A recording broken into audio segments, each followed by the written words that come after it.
இந்த ப்ளவுஸில் ஸ்லீவ் பகுதி டேமேஜாக இருக்குது. எப்படி கட் பண்ணால் சரியாக இருக்கும், எந்த பக்கம் வச்சு கட் பண்ணலான்னு பார்க்கலாம் வாங்க. இதை மாதிரி பீஸ் வாங்கும் போது டேமேஜாக இருந்தால் கஸ்டமர்கிட்ட சொல்லிவிடுங்க. சொல்லிவிட்டு அப்புறம் கட் பண்ணி தைச்சி கொடுங்க. ஸ்லீவில் லேஸ் டிசைனாக இருந்தால் நம்ம லேஸ் எடுத்துகிட்டு அப்புறம் நம்ம கட் பண்ணி அப்புறம் தைச்சி கொடுக்கலாம். இது எம்ப்ராய்டிங் போட்டிருக்காங்க. இதை நம்ம கட் பண்ண முடியாது, பிரிக்கவும் முடியாது. நம்ம எப்பயுமே எம்ப்ராய்டிங் எவ்வளோ இருக்கோ அதுக்கு தகுந்த மாதிரி தான் நம்ம மார்க் பண்ணி கட் பண்ணணும்.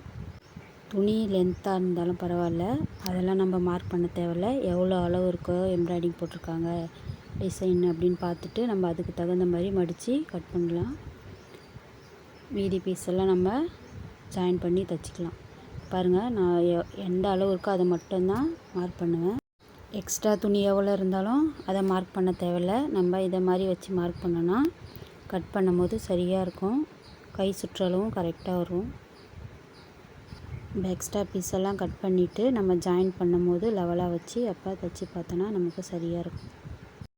நம்ம சாரீ கிளாத்து ரொம்ப கம்மியாக இருக்குது, ஆனால் தைக்கணும்னு ஆசையாக இருக்கும். அது மாதிரி நினைக்கிறவங்களுக்கு இது மாதிரி தைச்சி பாருங்கள். நமக்கு ப்ளவுஸ் பீஸு எவ்வளோ கம்மியாக இருந்தாலும் இது மாதிரி ஜாயின் பண்ணி தைக்கும் போது சரியாக இருக்கும். எப்பவும் போல் 4ஆக மடித்து லைனிங் கிளாத்தும் மெயின் கிளாத்தும் இப்போ அளவு ப்ளவுஸை வச்சு கட் பண்ணலாம். இந்த பீஸ் பார்த்திங்கன்னா எம்மிங் பண்ணலை. நம்ம என்ன லெவலில் கொடுத்துருக்காங்களோ அதே லெவலில் கட் பண்ண போகிறோம். லைனிங் கிளாத் மட்டும் ஒரு தையல் அளவுக்கு உள்ளே வச்சு மெயின் கிளாத்து மேலே வச்சு இது மாதிரி கட் பண்ணுங்க.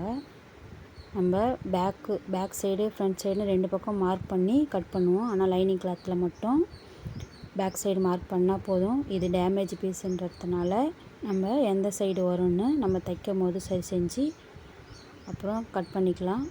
இப்போ வெறும் பேக் சைடு மட்டும்தான் கட் பண்ணியிருப்போம் பாருங்கள். நம்ம எப்பவும் போல் கிராஸ் பீஸையும் கட் பண்ணிக்கலாம். இந்த ஸ்லீவ் பகுதியில் எவ்வளோ டிசைன் இருக்கோ அதை மட்டும் வச்சு நம்ம கட் பண்ண போகிறோம். மீதி பீஸெல்லாம் ஜாயின் பண்ணி கட் பண்ணுவோம். நம்ம தைக்கும் போது அது ஆம்கோல் பகுதியில் போயிடும், வெளியே தெரியாமல் இருக்கும். எப்பவும் போல் நாச்சி போட்டுட்டு எக்ஸ்ட்ரா பீஸெல்லாம் நம்ம கட் பண்ணிடலாம். நம்ம சாரியில் இருக்க ப்ளவுஸு எவ்வளோ கம்மியாக இருந்தாலும் இது மாதிரி கட் பண்ணி ஜாயின் பண்ணிங்கன்னா சரியாக இருக்கும். நமக்கு ஜாயின் பண்ண பீஸ் பத்தெல்லாம் நம்ம சாரியில் இருக்கிற பீஸை கூட எடுத்து வச்சு ஜாயின் பண்ணலாம். ஸ்லீவோட அகலம் இவ்வளோ தான் இருக்குது. இதுக்கு மேலே நம்ம ஜாயின் பண்ணி தைக்க போகிறோம். எனக்கு தெரிஞ்சதை சொல்லியிருக்கேன். எப்படி இருக்குன்னு பாருங்கள். தைச்ச வீடியோவும் போட்டிருக்கேன், பாருங்கள்.